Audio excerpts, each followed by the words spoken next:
Hello guys, so today I'm going to show you how to convert PNG to vector in Photoshop. Now it's a very easy process. All you have to do is firstly open your Photoshop where you already have the image.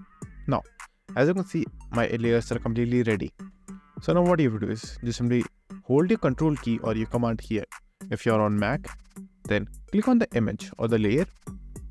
Now you will find that the entire image is highlighted over here. Now what you will do is just simply choose the triangle option. So hold on to it and choose the first option, or just simply type M on your keyboard.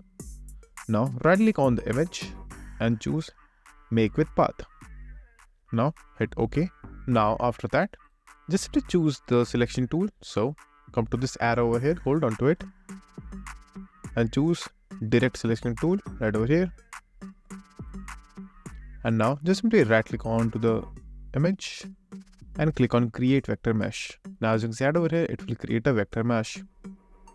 And now all you have to do is just simply hit enter on your keyboard. So now when you zoom in the vector, so firstly click on the layer, then click on Ctrl on your keyboard. And now when you will try to zoom in, so just try to zoom in now. And as you can see right over here, you will find few blurry lines. But the moment you will click on the checkbox over here, the blurry lines will go away because now it's a vector. Now all you have to do is just simply bring this back to the normal size.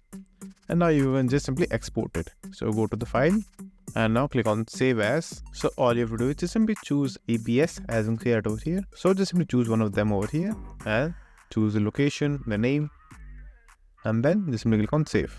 And now just simply choose include vector data over here and click on OK. So now if you go to the location, you will find the EPS file.